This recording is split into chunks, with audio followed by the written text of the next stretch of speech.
ସେମିତି କରିବୁ କାହିଁକି ମୁଖ ବସରେ କରିବୁ କାହିଁକି ଆପଣଙ୍କ ସାମ୍ନାରେ ଆମକୁ ଥଇଥାନ କରୁନାହାନ୍ତି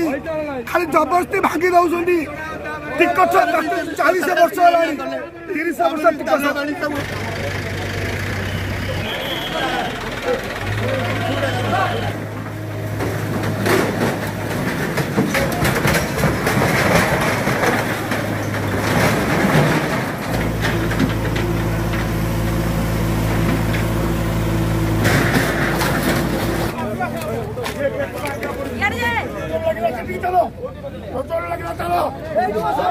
जिलापाल मधुसूदन पाढ़ी थिला बेले महाबात्या पर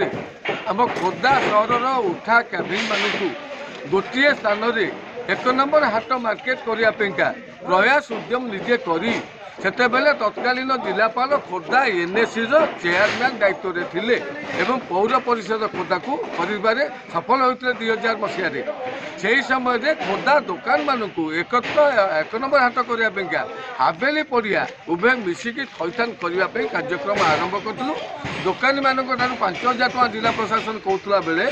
दुकानी मान 3000 कहीकि 15 लाख टका आदाय कर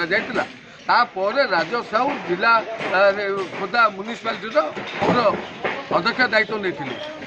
जिलापाल बदली हवा भितर राजू साहू जीतु मित्र उभय मिसिकी खोर्धार से समय जदि उन्नति की हाथ बढ़े आगे नहीं था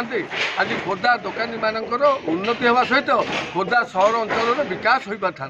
किंतु यह अवहेला करके आज की 22 वर्ष है खोर्धा सहर में राजनैतिक चापर आज पर्यंत व्यवसायी महासंघ से विभिन्न प्रकार कार्यकर्ता रही से आंदोलन करना कि थैथान करने दाबी करना 22 वर्ष भितर